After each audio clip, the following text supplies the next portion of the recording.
On considère la suite UN définie par U0 égale 2 et pour tout n antinaturel, U indice n plus 1 égale 4 cinquièmes de U indice n plus 3 cinquièmes. On cherche la plus petite valeur de l'antinaturel n telle que UN est supérieur ou égal à 2,99 à l'aide d'un algorithme.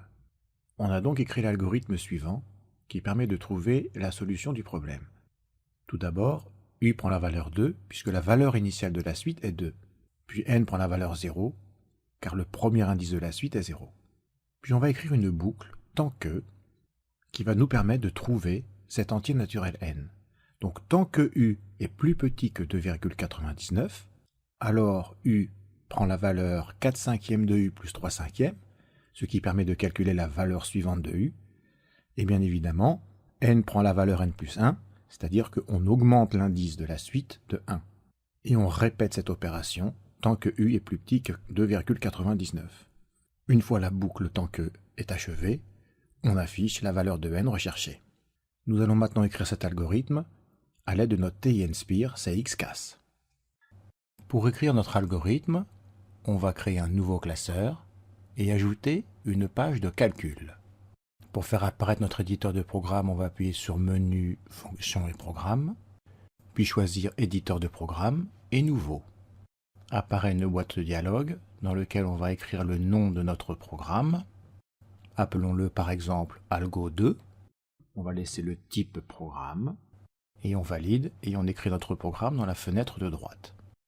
La première ligne de notre algorithme est U prend la valeur 2 qui va se traduire par U de point égal qui correspond à l'affectation. Le 2 point égal est accessible en appuyant sur CTRL, éditeur de symboles mathématiques. Puis on écrit 2, on va à la ligne en appuyant sur Entrée. La ligne suivante est n prend la valeur 0, on écrit donc n 2 point égal, accessible par CTRL, éditeur de symboles mathématiques, puis on écrit 0. Passons à l'instruction suivante, c'est-à-dire le début de la boucle, tant que U inférieur strict à 2,99. Tant que est accessible en appuyant sur Menu, puis on choisit CTRL, et on sélectionne la 6e instruction, while and while, qui signifie tant que, et fin tant que. À côté de while, on écrit la condition U plus petit strict que 2,99. Le symbole inférieur est situé dans CTRL égal, puis on écrit 2,99. Passons à l'instruction suivante, on va appuyer sur flèche du bas pour écrire entre le while et le end while.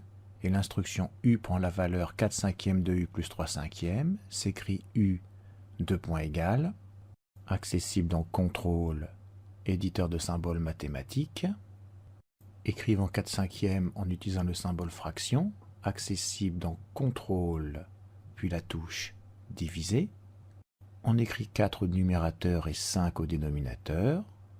Puis on sort de la fraction en appuyant sur flèche de droite, on multiplie par U, et on ajoute 3 cinquièmes en appuyant sur CTRL divisé pour faire apparaître la fraction. On écrit 3 au numérateur et 5 au dénominateur.